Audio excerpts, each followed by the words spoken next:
안녕하십니까. 스탁과 스토리, 수다가 있는 수요일 김기수의 돌직구 타임 M10W 김기수입니다. 인사드리겠습니다. 자, 오늘은 조선과 방산, 그리고 하나그룹지의 날이라고 할 만큼 조선이 각광받는 흐름을 보여줬죠. 자, 우리 시장이 올해 들어서 미국 시장보다 더 강한 모습을 보여주고 있다는 건 여러분들이 알고 계실 겁니다. 자, 시드를 한번 보도록 하겠습니다. 글로벌 증시가 비단 우리 증시뿐만이 아니라 유로스탁, 독일 시장을 비롯해서 다 지금 상승을 하고 있고 또 홍콩 지수, 그죠?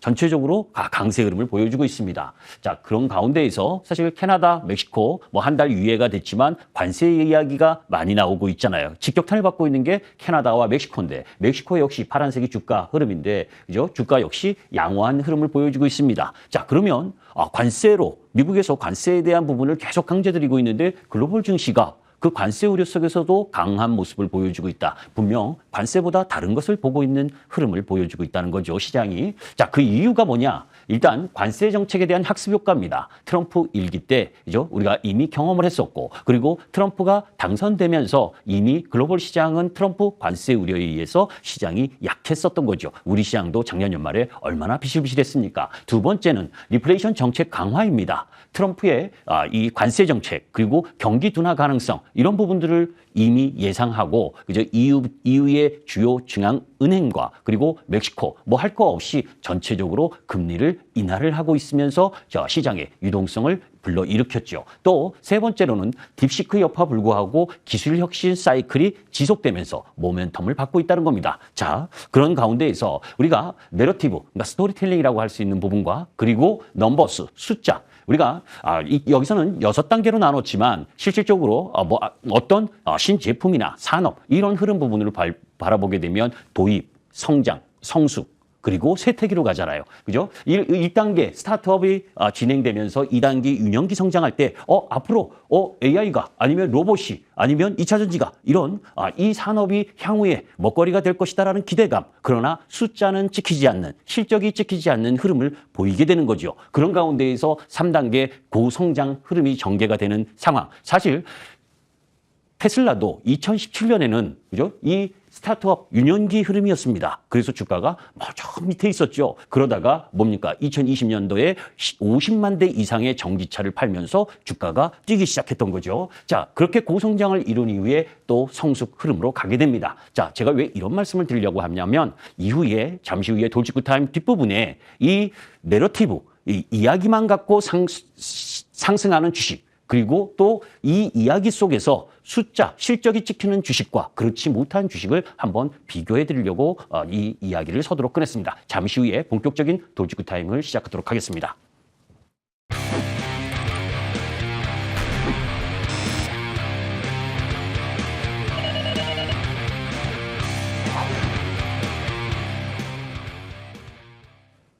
자, 월요일부터, 그리고 미국 시장은 지난주 금요일부터 철강, 알루미늄 25% 관세를 부과한다. 그죠? 나라 불문. 우리나라도 해당되고 3월 12일부터 시작된다고 합니다. 사실 미국의 철강, 알루미늄 주요 수입국으로 보면 철강, 캐나다가 71.4%, 그리고 또 알루미늄이 94.2%. 그래서 거의 캐나다가 독점한다고 할 수가 있죠. 우리나라도 물론 비중이 적게 있지만, 그런데 그 속에서 이 부분 역시 캐나다를 타겟이라기보다는 캐나다를 우회해서 들어오고 있는 중국의 부분, 중국 철강 공급 과잉으로 난리부르 쓰잖아요. 그죠? 부동산 망가지면서 그 공급 과잉 부분을 밀어내기 수출하고, 그러면서 우회적으로 캐나다를 통해서 미국으로 들어오는 것을 원천 차단하려고 하는 속셈, 그것이 미국의 흐름입니다. 그래서 그런 가운데에서 또 이 반도체와 자동차, 의약품 이런 부분들도 추가적으로 관세 검토를 예상하고 있다. 이런 부분들이 진행되면서 사실 미국 시장이 지난주 금요일 하락했고 우리 시장도 월요일 하락을 했음에도 불구하고 양봉을 만들어냈습니다. 우리나라 역시 지난 시간에도 말씀드렸던 것처럼 관세에 대한 부분은 일정 정도 영향을 미리 받았다는 걸 시장이 보여주고 있는 거죠. 자, 그런 가운데 트럼프가 상호관세 정책을 예고를 했습니다. 그죠? 아직까지는 나오지 않았죠. 사실은 오늘과 내일 이 부분에서 나올 것이라고 봤는데 아직 나오고 있지 않습니다. 자, 상호관세라는 거 아주 좋습니다. 뭐냐면 관세는 세 가지 종류로 분류할 수가 있는데 보편적 관세, 그러니까 각 나라 불문하고 똑같이 10%, 20% 이 보편적 관세를 부과할 것이냐, 또 그런 가운데에서 상호관세 두 번째, 그 부분은 너네 나라가 5% 관세 부과하니까 우리도 5% 부과하겠다. 그죠? 이게 상호적인 관세 부분이죠. 세 번째, 특정 국가, 중국같이 그죠? 마음에 안 드는 국가, 나는 더 세게 관세를 부과해서 흔들어 놓겠다라고 하는 부분이 세 가지로 나눌 수가 있습니다. 자, 그러면 미국의 지금 평균 관세율, 그죠? 평균 관세율은 3.3%, 그리고 무역가중 평균 관세율은 2.2%입니다. 3.3%, 2.2%면 관세가 그렇게 크지 않다는 거죠, 미국에. 자, 그런데 인도는 17%, 우리나라도 13%, 그리고 중국이 7.5%. 사실 미국하고 교육을 하는 국가들은 대부분 관세율이 높습니다. 왜? 후진국일수록 관세가 더 높을 수밖에 없죠. 사실은 자국 산업을 보호해야 되니까. 그죠? 자, 이렇게 수치상으로 보면 인도 다음으로 우리나라가 13.4% 상당히 높으니까 우리나라도 관세에 현기증 느낄 만큼 충격을 받지 않겠느냐라고 생각할 수 있습니다. 그런데 그렇지가 않죠. 우리나라가 다른 나라한테는 관세 부과가 크지만 미국하고는 FTA를 체결했기 때문에 상호 무관세로 교육을 하고 있습니다. 그러니까 실질적으로 상호 관세를 한다고 하면 우리 시장은 크게 영향을 받지 않기 때문에 보편적 관세를 때리는 것보다는 양호할 수 있다라고 하는 안도감이 있을 수 있습니다. 또 거기에서 1월 24일 날 그죠? 총 9명의 하원 공화당 의원들이 대통령에게 상호관세 부과 권한을 부여하는 미국 상호무역 법안을 제출했습니다. 이 이야기가 뭡니까? 아직 법안이 마련 안 돼 있다는 걸 이야기하는 거잖아요. 그러니까 지금 이렇게 연기하고 이렇게 하는 부분이 아직 법적 근거가 미비하다. 물론 그죠?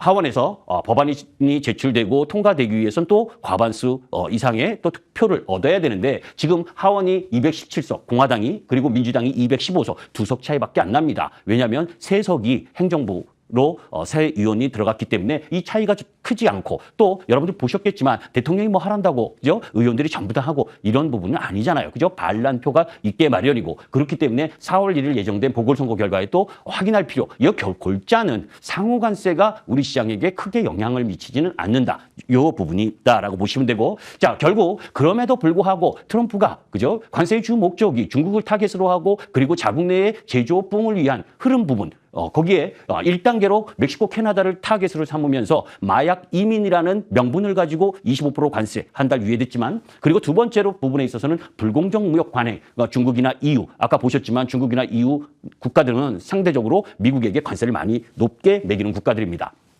세 번째로는 미국 내 산업 보호를 하려고 하는 측면 그게 반도체, 자동차, 의약품 같은 이런 부분들이 이제 3단계로 진행될 가능성이 높은데 사실 트럼프 일기 때 그죠? 미중 합의 이 속에서 연간 2천억 달러 수입을 하겠다라고 하는 중국이 제대로 이행을 하지 못했어요. 이제 이런 부분들에 대한 이 규제 강화 이런 반대 부분을 지적하고 있는 것이 지금 트럼프의 모습이다라고 보시면 되고 자 그런 가운데에서 지난번에 제가 이 미국의 무역 수지 국가들 이 도표를 한번 보여드린 적이 있었는데 그건 2023년 자료고 이 지금 도표 부분은 2021년부터 2024년까지 그러니까 2022, 23, 24년 3개년 평균치입니다. 그때는 한국이 8위였지만 3개년 평균으로 되면 한국이 7번째인데 사실 그죠? 상위 6개 국가 중국, 유럽, 멕시코, 일본, 캐나다, 대만 이 국가들의 6개 국가가 무역 수지 점유율이 80%예요. 그죠? 요 20%는 내버려둬도 되겠죠, 사실. 그죠? 이게 가장 크다. 그중에 핵심은 중국하고 유럽이잖아요.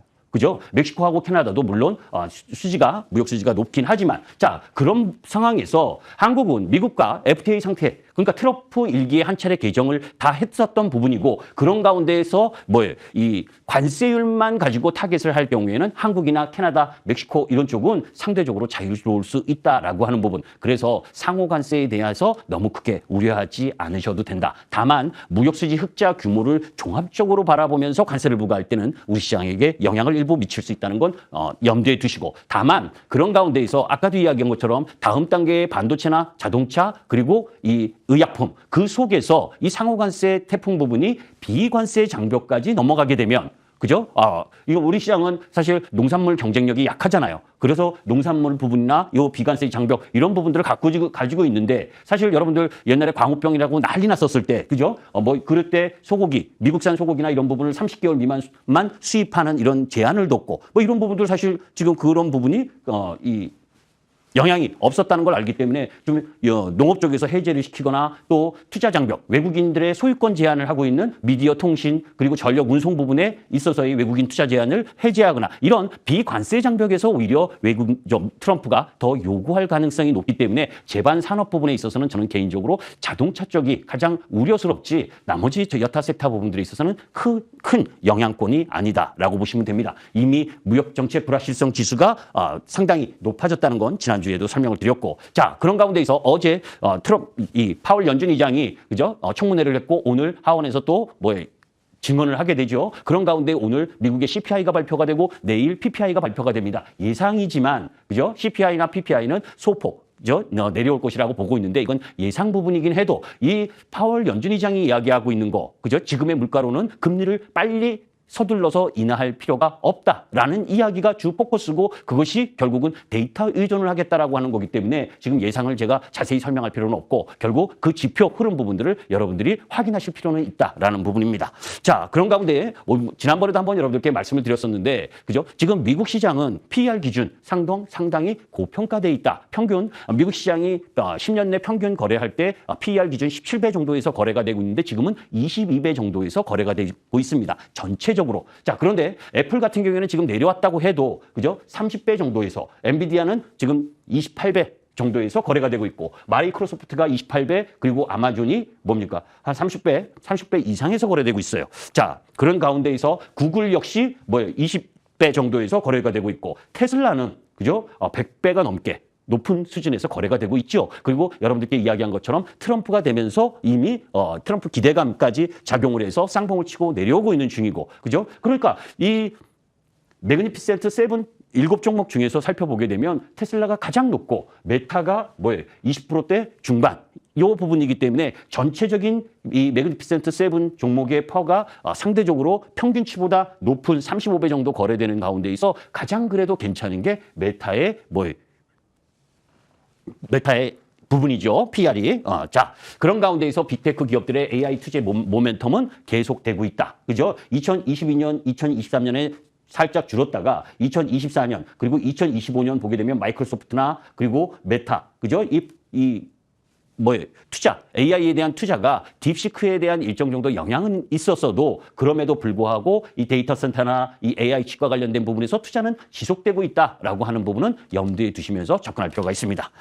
자, 아까 이 내러티브 스토링과 그리고 넘버 숫자, 실적 이 부분과 관련돼서 예를 들어서 설명을 드리도록 하겠습니다. 자, 팔란티어 그죠 아시죠? AI 소프트웨어였죠. 그래서 사실 전체적인 2023년 4분기와 2024년 4분기를 비교했을 때 분기 매출이 각 부문마다 다 증가하고 있고 그런 가운데에서 룰 오브 40 그죠? 이 매출액 성장률과 에비타 마진 이걸 응용한 표를 보게 되면 계속 올라가잖아요. 그죠? 그만큼 실적이 뒷받침되면서 올라가고 있다. 그죠? 그러니까 팔란티어의 주가 모습이 어떻습니까? 그냥 높은 산봉우리를 치면서 올라가고 있는 거죠. 자, 이렇게 같이 올라오던 한 주식, 그게 서비스나우입니다. 그런데 서비스나우의 실제 매출과 예상 매출이 동일하고 서프라이즈가 없었다는 거죠. 예상치 정도만 나오고 그리고 실제 EPS도 내려가고 있는 부분. 그러니까 주가가 같이 올라가다가 내려온 상태입니다. 자, 이만큼 강력한 내러티브, 앞으로의 성장에 대한 기대감, 성장에 대한 기대감이 뒷받침되는 주식이 숫자, 실적이라는 부분과 함께 작용을 해야 주가가 더 올라갈 수가 있고 그렇지 못하면 내려온다는 걸 여러분들이 확인하실 필요가 있어요. 그래서 계속 실적을 점검을 하는 겁니다. 자, 지난주에 제가 야당 대표마저 K방산에 대해서 시각을 바꿨다라는 이야기를 지난주에 하면서 방산 관련주를 다시 봐야 될 타이밍이다라는 말씀을 드렸었죠. 자, 하나 에어로스페이스입니다. 하나 에어로스페이스가 그죠? 전년 동기 대비 매출액이 43% 증가하고 그리고 영업이익이 190%. 4분기는 그죠? 전망치보다 매출이 31%, 영업이익이 66% 증가했습니다. 그러니까 주가가 빵 떴죠. 하루 그 실적 발표하고 20%. 그리고 또 오늘까지 11시까지의 모습인데 오늘도 4% 정도 또 상승을 추가한 부분이죠. 요 앞서서 뭡니까? 현대로템의 실적도 상상을 초월하게 나왔습니다. 일회성 비용 1,400억을 제외하고 나면 아주 서프라이즈. 그죠? 지금도 비싸지 않다라고 할 만큼 그죠? 모든 부분에서 에코플랜트, 디펜스 솔루션, 레일 솔루션 할 거 없이 전체적으로 다 우상향하는 이런 강력한 내러티브와 숫자가 증명이 되니까 주가가 하늘이 뻥 뚫렸죠. 이렇게 올라오던 주식도 많이 올라와서 가격이 부담이 되긴 하지만 그러나 실적이 뒷받침되면 추가적으로 상승할 수 있는 동력을 얻는다는 걸 보여주는 겁니다. 자, 그런데 아까 조금 전에 보신 하나 에어로스페이스와 그리고 현대 로템 그리고 여타 주식 이쪽 부분엔 실적이 서프라이즈한데 그죠? 이 한국 항공우주는 실적에 어닝 쇼크가 났습니다. 그죠? 어닝 쇼크, 4분기 잠정 실적이 어닝 쇼크가 났어요. 시간이 없기 때문에 자세하게 설명을 못 드리고. 자, 그러니까 주가가 뭡니까? 계속 내려왔죠. 물론 오늘은 하나 시스템이 상한가 가고 그죠? 뭐 난리 부르스를 치니까 나도 많이 빠졌다 하고 반등을 하는 거지. 실적 때문에 들어온 건 아니죠. 그죠? 실적 좋은 같은 동일 섹터 애들이 좀 끌어준 거죠. 자, 그 부분을 잘 판단할 필요가 있다는 겁니다. 동일 섹터 내에서도. 자, 트럼프 에너지 정책과 조선과 관련돼서 미국 조선업 강화법 뭐 이런 이야기 저 추지리 사탕으로 올해 내내 하고 있었을 거예요. 그죠? 그 중에 핵심은 하나오션과 HD 현대중공업이다. 저 하나오션이 뭐 강력한 내러티브. 자, 실적 역시 양호하고 그런 가운데에서 뭐 오늘 11시까지는 7, 8% 오르다가 그죠? 장 후반부에는 15% 이상까지 올랐었던 부분입니다. 이제 75,000원 내외 부분에 있어서는 단기적으로 부담 가격에 온 건 분명합니다. 그죠? 여기서 추격 매수하는 건 저는 크게 바람직하지 않다라고 봐요. 다만 오늘 올랐었던 부분의 흐름을 보게 되면 주가가 쭉 오르다가 뭐 그동안 이야기했었던 이 MRO 사업 뭐 이런 선박과 관련된 부분 이런 부분들에서 동맹국들에게도 허가하자 이 법안을 미 상원에서 발의를 했죠. 그래서 그런 가운데에서 그런 뉴스가 터지면서 상승하던 주식이 폭발적인 흐름을 보여준 겁니다. 그죠? 그런데 전체적인 매출과 영업이익 기준을 보게 되면 상당히 좀 부담스러운 가격에 왔다. 그죠? 오히려 하나오션보다는 하나시스템이나 HD 현대중공업이 더 낫지 않겠느냐라고 보고 있는데 그죠? 오늘 하나시스템이 왜 상한가를 갔습니까? 사실은 미국의 이 조선소를 하나오션과 하나시스템이 같이 인수를 했잖아요. 그게 돋보이게 되면서 하나시스템이 상한가를 갔는데 추격 매수는 바람직하지 않는 구역에 왔다. HD 현대미포조선. 그런데 동종 섹터의 HD 현대미포조선은 컨센서스 대비 매출과 영업이익이 다 하향됐습니다. 그죠? 안 좋게 나왔다는 거예요. 그러니까 아까 보셨지만 하나오션과 HD 현대중공업은 산으로 가는데 이미 HD 현대미포조선 부분은 꺾여서 내려오고 있죠. 물론 오늘 3% 정도 반등을 했지만 이 실적에 따라서 똑같은 내러티브가 있다 하더라도 스토리텔링이 있다 하더라도 실적이 뒷받침되면 되지 못하면 부진하다는 걸 알 수가 있는 겁니다. 자, SM 관세 회피에 대한 부분 오늘 보셨죠, 그죠? 관세 회피라고 하니까 전부 다 뭡니까? 엔터 문화, 게임 이런 걸 자꾸 추천을 해요. 그런데 오늘 여러분들 게임주도 박살났죠. 실적이 안 되면 안 되는 겁니다. 자, SM도 오늘은 약세를 보였는데 숫자로 나름대로 증명을 했습니다. 그런데 저는 이 전체적인 시가총액 규모는 그렇게 저평가되어 있다라고 볼 수는 없어요. 그렇기 때문에 올라갈 때 쫓아가는 건 바람직하지 않다. 자, 그런 가운데에서 레인보우 로보틱스가 삼성 레인보우 로보틱스가 될 수 있다는 것 때문에 훌쩍훌쩍 올라갔죠. 그죠? 그러면서 로봇주가 2월 장악했습니다. 자, 그런데 그런 부분에서 로봇주 전반적으로 대표 주인 두산 로보틱스의 매출과 영업 손실을 보니까 지금 숫자로 증명되지 못하고 있는 게 로봇 관련주들입니다. 그죠? 그런데 주가가 더 올라가길 수 있다고 보십니까? 저는 로봇 관련주 지난주에도 말씀드렸지만 지금 여기서 추격하면 안 된다는 거죠. 우리 다만 내러티브가 강하다 하더라도 숫자가 증명되지 못하면 힘든 거예요. 사실 로봇 하면 전 세계적으로 1등 기업이 누굽니까? 휴머노이드의 테슬라잖아요. 테슬라도 지금 하락하고 있는데 로봇이 더 가기는 쉽지 않다라고 보시면 됩니다.